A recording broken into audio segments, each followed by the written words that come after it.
Hey everybody, we're back and we're here today to talk about guns, government, and the generative principle. We're going to start with the last one first, because that's the one that people are probably least familiar with.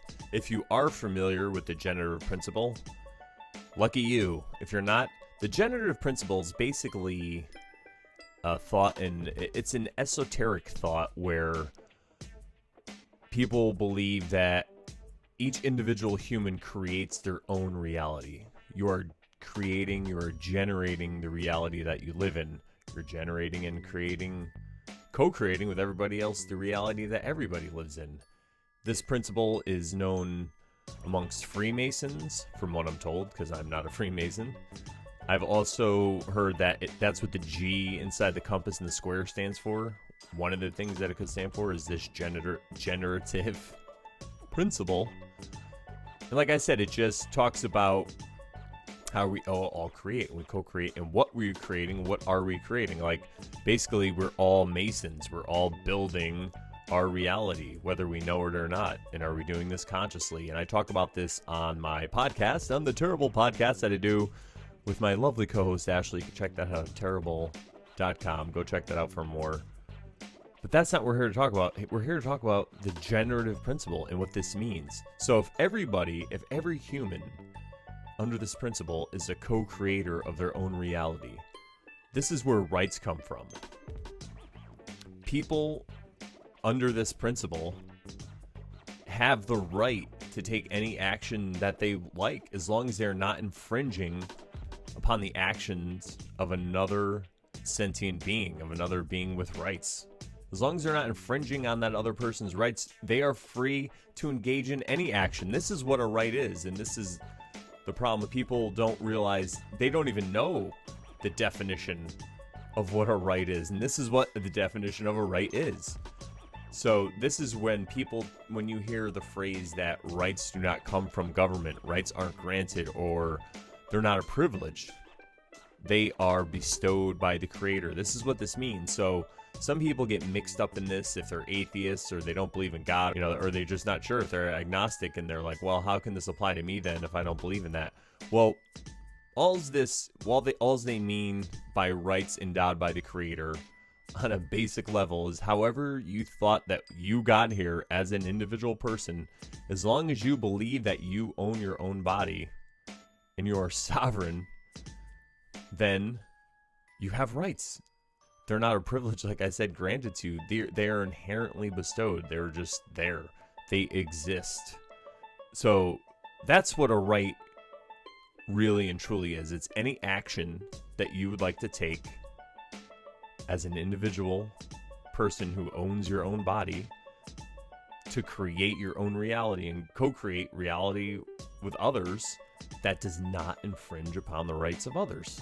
This also covers any crime that doesn't have a victim. If there's a crime, say you're talking about substances, drugs, if you're telling one person what they can and can't do with their body as long as they're not hurting anybody else, that's a claim of ownership on that body. You're trying to say that you own them, and you're effectively saying that they are your slave. I'm going to do another show on the drug war. We could talk about how these are just symptoms of prohibition. But anyway, getting back to the generative principle and rights. So we're going to get to our second topic that I'm going to touch on today, which is guns. Most people are on one side of one argument or the other side of this argument. They have their points. Each side has their talking points. Each side knows they know the truth. Each side is so confident that they're right.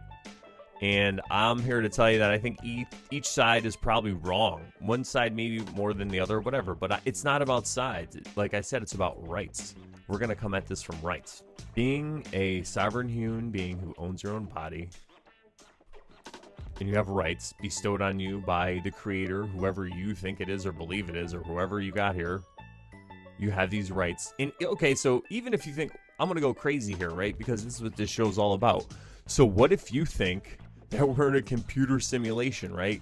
If you don't know what that is, do a search for simulation theory. It's like the Matrix, right? Some people think we're living in that.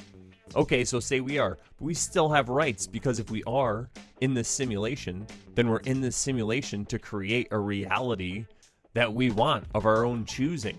That's what it's all about. That's what the rights are all about. One of these rights is the right to self-defense. You have the right to defend yourself from somebody who's trying to infringe upon your rights, somebody who's trying to steal from you, trying to steal your property. They could be trying to steal your life. Violent acts. And how is this stopped? This is stopped by self-defense.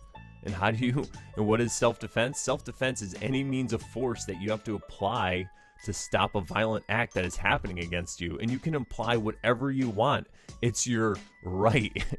It's your right to defend yourself as a sovereign being who owns your own body.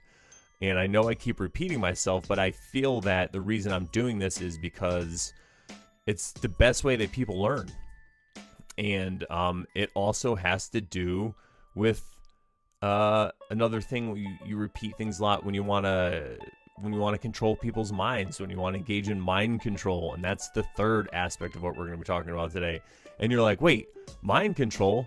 But the title is Guns, Government, and the Generative Principle. I don't understand when you're talking about mind control. How is this a topic? Well, my friends, if you know what the word government actually means in Latin, when you break it down, government comes from governare, and mente breaks down into two words. And what do these words mean? Governare means to control, and mente means mind. So government means control the mind control. And everyone's like, wait, wow, that's crazy. You just blew my mind with what mind control and government means. Yeah, that's what I'm talking about. So when I say mind control, I'm not talking about what you might see in a movie where somebody has some kind of ray, or, they're like shooting subliminal beams to the television, which, I mean, yeah, that could be a thing, but that's not what I'm talking about. I'm just talking about where a government employs means of control over their subjects. And how do they do it? Not by controlling their body. I mean, okay, so this is one way you could do it, but then I think if you're just outright controlling people's bodies, that it's much easier for them to see that and then to rebel. But if you can control what they think, it's a lot harder for them to get out of that, because then they're stuck in this mind control is the only way to say it. So this sounds crazy, heavily conspiratorial. Well, let's break down what government is. Let's break down what our government is here in the lovely old United States of America, the great union. In this country, our government is dominated by two different political parties. We have the Democrats and the Republicans, the right and the left. And all we hear about is how one side is the devil and one side are the angels. And which side is which? Well, it just depends on what side you're on, I guess, because each of these sides thinks the other side is the mortal enemy, right? And they think that their leader is the savior, and he's going to come save the day, whoever it is. Insert president or leader or whoever it is here. He's going to come and get in office, and he's going to save the day. Wait, you just see. He'll do it. He'll end all the wars, Whatever it is, this he or she, I'm sorry, he, she, whatever, it, we, they. This person, whoever, or group of people that you think is going to come in and save the day, that's what I'm talking about. You're under mind control because you think that a problem in society can be changed by one person or small group of people just imposing their will and their ideals. Which, if you're a fan of history, you can go back and just see countless examples of this not working. So then you're like, well, we don't like things the way they are. How do we change them? Going back to, brings us back to the generative principle. Amazing, right? It's like a cycle. It's like a loop. It brings you right back. The generative principle is something that everybody has to realize individually. We have to change.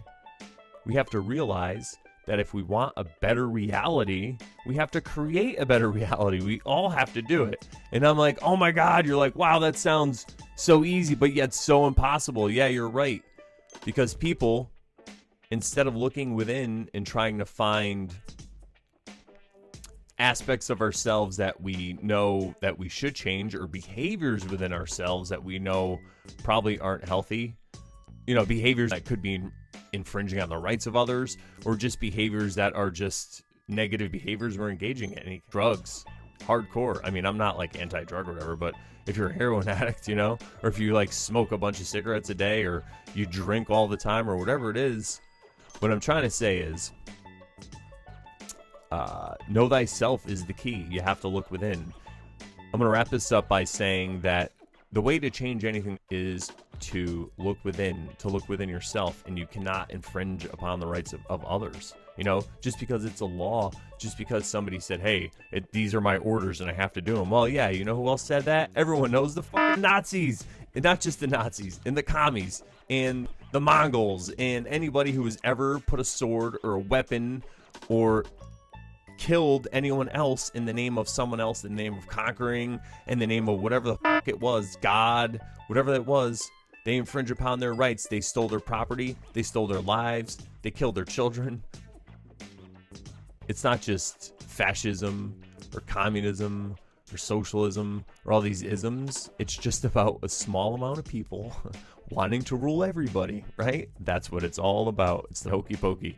Anyway, thank you guys for listening to my video. Make sure you subscribed if you haven't. Please share this video and go to morelawsmoreproblems.com to see more.